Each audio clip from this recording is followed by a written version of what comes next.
Bonsoir Jaidi, bonsoir à tous et merci de nous retrouver pour ce nouveau journal. Asikizambeli mahabari leo rituhandisa na masherehi wa mwezi wa Maulida tena krosi itekeleza amba ajali za baharini zisuhengedzea maore haumaliza ritondra TF1 ringalie amba risona amba découveri zisushia risona mafikira wakazi. Dans les titres de ce mardi 19 octobre, c'est la fête du Maulida. Après les célébrations dans les mosquées hier soir, aujourd'hui c'est jour de repos. Nous sommes allés à la rencontre des fidèles. Les accidents en mer augmentent depuis le début de l'année. 130 sauvetages en mer ont été recensés. Une hausse qui serait liée à la levée des restrictions sanitaires. Je vous le disais en titre, après les célébrations du Maulida hier soir, dans les mosquées, c'est jour de repos aujourd'hui pour la population. Et j'ai dit, Maulida, justement, vous avez rencontré quelques-uns des fidèles qui nous présentent cette fête. Et ouais, Ivan, oui, leo maore imusherehi mtume Muhammad na imaulida repara ringam kirwa juma wa mtsapere ile repare mahelezo harmwa sukuini na rufulishe mahelezo adunga. C'est jour férié sur l'île. Aujourd'hui, nous fêtons le Maulida, la naissance du prophète Muhammad. Mahmoud Aziari est l'un des fidèles de la grande mosquée de Mtsapere. Il nous explique comment l'événement est célébré à Mayotte. Watu wafanya ifeti, wasifanya ifeti, watu wafanya anniversaire zile, wasifete, wasikomemore shiluha ya shizungu, suku mtume adzalwa. Wanadamu waambilwa tena wamswaji ya mtume. Yodi yatulfanyao na mswalia yatu yo waskashumba benediction wae bede uwanesa reconnaissance yatu vis-à-vis na wae nazo arvingia nazo arvingia ula hamwezi Mungu jana wasi. Le Maulida à Mayotte, c'est le partage, un moment convivial où les musulmans peuvent se retrouver et rendre ensemble hommage au prophète. Mahmoud Aziari tient à appuyer sur le caractère festif de cette manifestation. Malagoni watu pia essentiellement watu pia waveli hazitu zile za mastere zile mikirini diferencia na ibada zingine za dini za sera zile zo kauri contrainte lazima uswali mara 5 par jour fin jour kwa namna msifo mtume wasu ziara hedzer bihingoma rizini mana ile fête. Le Maulida est une fête controversée. Pour certains, c'est bien une fête religieuse. Pour d'autres, elle a été inventée par les hommes. À Mayotte, elle est célébrée par beaucoup. Rendez-vous est pris au mois de mars de l'année prochaine pour la prochaine fête. La population honorera le mirage. Maurehatu sukia Maulida watu pia madagoni wa wavingao mkirini wa wakao madagoni na ujama. Tena wengi wo mana na dangadzulini mana voa warongo amba lini bidian amba lomenya dini. Et Ivan, on poursuit dans le religieux toujours. Effectivement, on l'a vu, les fidèles ont fêté la naissance du prophète au cours de ce jour férié, un moment de célébration et de partage, l'occasion aussi de mettre en avant ceux qui transmettent le savoir religieux, car l'influence des représentants de l'islam à Mayotte n'a cessé de s'affaiblir ces dernières années.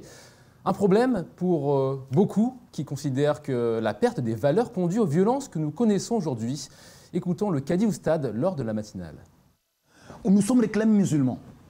Je parle bien là où la majorité qui sont ici, bien sûr. Bien sûr. Nous sommes les clans musulmans, on est des musulmans. Et les Kadis, c'est nos responsables, ce sont nos représentants de l'islam. Comme disait Allah dit dans le Coran, Inni ja'ilun fil ardi khalifa. Moi, je crée l'homme sur terre pour me représenter. Vous comprenez, ce sont les sages, les savants qui représentent Allah, qui montrent la valeur d'Allah. Et quand on a mis les Kadis à côté, donc ça veut dire que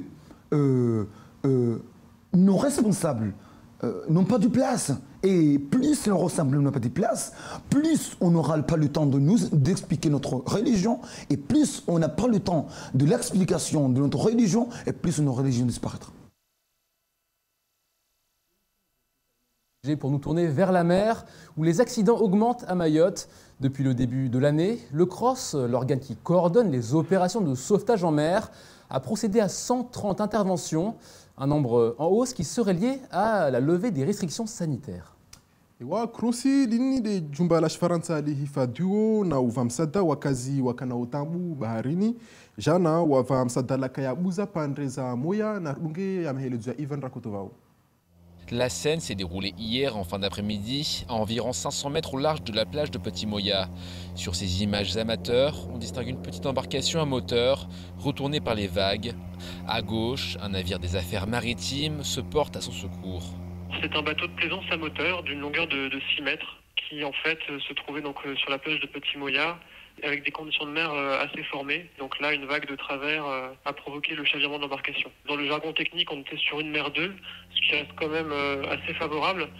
Malgré tout, en fonction des conditions de marée, de vent et de courant, certaines zones, à Mayotte notamment, nécessitent une navigation un peu plus vigilante. La plage de Petit Moya en fait partie. Après 1 heure d'opération, les 3 hommes à bord ont été ramenés à terre sains et saufs. Ce sauvetage fait partie des 130 interventions en mer coordonnées par le Centre régional opérationnel de surveillance et de sauvetage depuis le début de l'année. Un chiffre en augmentation qui pourrait être lié au relâchement des restrictions sanitaires. Les chiffres sont assez élevés. On voit qu'on a une volumétrie qui est assez similaire à La Réunion. Globalement, l'accidentologie, les alertes à Mayotte sont en hausse. En revanche, je n'irais pas dire que c'est exponentiel. Simplement, on a un volume qui reste assez stabilisé. Là, on est déjà à 130 opérations. Si on compare à l'année dernière, on était à 140. C'est très compliqué de dégager des raisons qui sont liées à des contextes.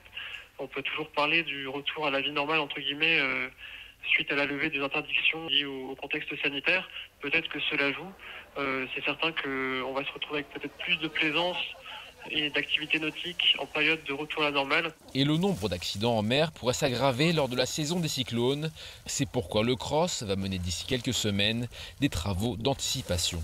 Déjà, nous allons faire venir un scientifique de Météo France qui va venir nous présenter ce que recouvre la phénoménologie autour des cyclones. Et ensuite, nous, on va travailler sur l'aspect plus opérationnel, où on va travailler en fait sur des exercices sur table avec des scénarios un petit peu types, justement pour voir quels sont les bons réflexes à mener. Donc ça va être comment réagir à des ruptures de mouillage massives, comment réagir si par exemple on a une barge qui est en difficulté à cause d'un grossissement du temps. On va vraiment travailler là-dessus pour essayer d'anticiper un maximum. Basé à La Réunion, le CROSS Sud-Océan Indien devra mener ses travaux avec ses partenaires qu'il coordonne ici à Mayotte, allant de la SNSM aux intercepteurs de la brigade nautique, en passant par l'hélicoptère de la gendarmerie.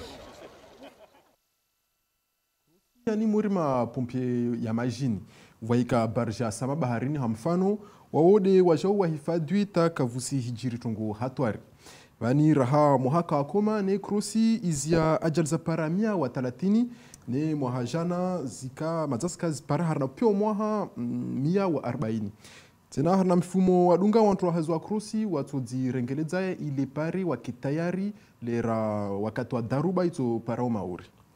Ivan, maintenant, parlons de sport, enfin de plan de relance, pardon. Exactement. En fin de semaine dernière, un séminaire a été organisé à Paris pour faire un bilan axé sur la déclinaison outre-mer du plan de relance.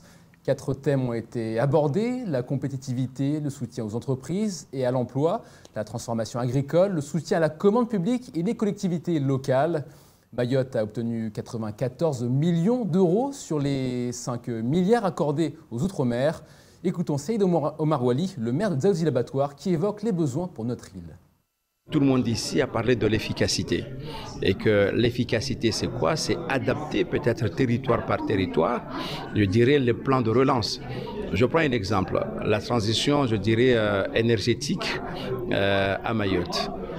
Nous n'avons pas d'ingénierie. Et ce qui fait que du moment où on n'a pas de bureau d'études ni d'ingénierie, ces fonds ne seront pas utilisés. Alors que ici on parle de transition, nous parlons là-bas de construction. Donc vous voyez, c'est pourquoi quand j'ai écouté le président parler d'agilité et d'efficacité, bien sûr j'y adhère, et surtout adaptation. Adapter, c'est la seule voie de réussite, je dirais, de ces différents plans de relance. Nous sommes français. Nous aspirons tous à l'égalité, et cette égalité républicaine permet aussi à ce que chaque territoire soit vu d'une manière différente pour que justement on réponde rapidement aux besoins de nos populations. C'était bien sûr de 1,5 milliard. Place maintenant au reste de l'actualité en bref de ce mardi 19 octobre, j'ai dit. Ewa Ivan, haukutir tsoona kwa senya siku asada munvani vuparhana siga nguo marashi kalte za zitu sojo hudzo mauri hatu vani tena artolagua vutizavira jumba la CMA mavuna yalawa Madi Darkawi de akizwa harnaishiri na rufundisha mahelezo pamoja na Leslie Vimenene. Dimanche dernier, aux alentours de 11h30, un écho-radar suspect a été détecté au large de Mtsanyuni à Sada. Immédiatement engagés, les militaires de la brigade nautique de Pamandi se sont rendus sur place à bord du Konzo, tandis que ceux de la brigade de Sada se sont déployés sur le rivage. Un Kwassa équipé de 2 moteurs hors bord de 40 chevaux a été intercepté. Il transportait 4 personnes, dont le pilote. Sur l'embarcation se trouvaient aussi près de 1600 cartouches de cigarettes de contrebande, 46 paires de claquettes et 54 polos de marque. 980 tubes de crème dermatologique ainsi que 310 pots de divers produits cosmétiques. Un coup de filet d'une valeur avoisinant les 50 000 €. Comme toujours, les objets trouvés étaient interdits en France et ont fait l'objet d'une saisie dans le cadre de l'enquête judiciaire ouverte pour notamment déterminer leur origine et leur destination. En plus du trafic d'êtres humains en provenance des Comores, les trafics de marchandises continuent donc d'occuper une place de choix. Le 14 octobre dernier, les 4143 électeurs de la CMA ont eu l'occasion de voter pour désigner le représentant pour les 5 années à venir. Le dépouillement a eu lieu hier après-midi sous la supervision de la commission électorale. La liste emmenée par Madi Darkawi arrive en tête avec 13 sièges obtenus sur 25 possibles.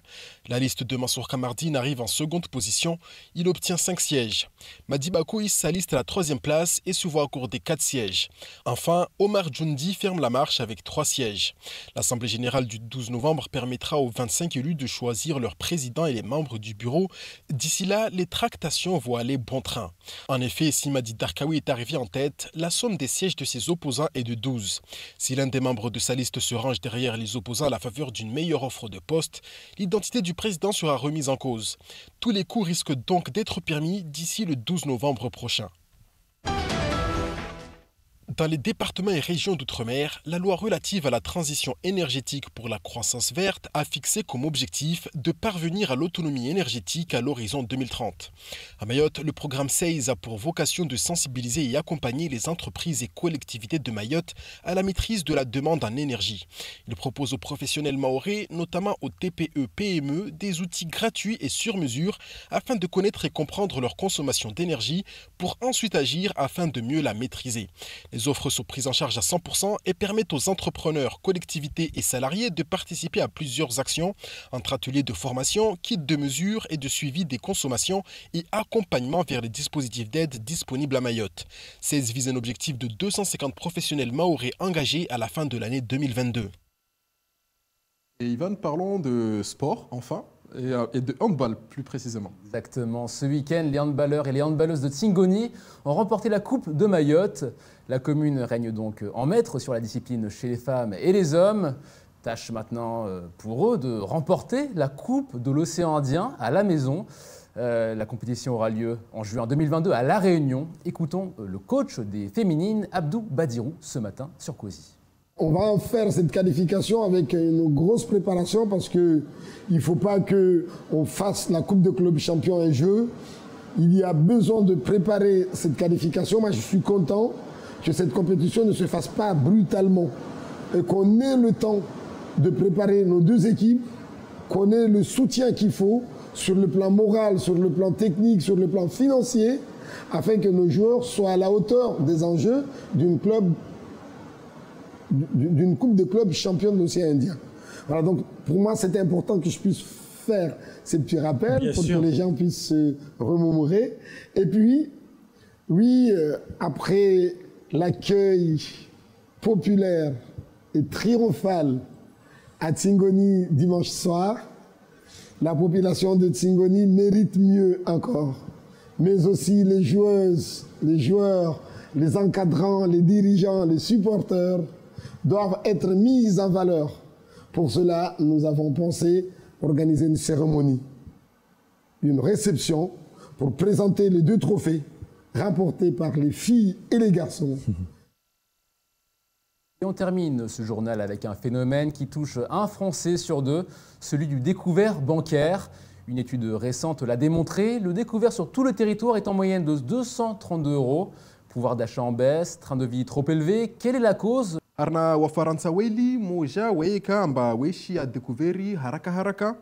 muna konti yahe tena wakazi muna reportajini wadziswa heli waono tunguzini yo taka washangidza banda maisha iliyo hali na mshahara kaushea na muono ambazo tungurizono maore hatu hunu tena wajau tena vwa tsao bani wasrongo amba ukula wenu washtu ongalia yo wenu noa we hangera na makirtasi ne pare ka wasishe tena découvrir. Merci Jaidi pour toutes ces informations et c'est la fin de cette édition. Merci de nous avoir suivis. Demain, j'aurai le plaisir de vous retrouver avec Yousra Mahadali dès 19h. D'ici là, passez une excellente soirée sur Kwezi. Marhaba de vous mwakana wasi leo meso Ivan Rakotovao atokana Yousra Mahadali homtekelezani mahabari timpulisani ukwa hairi.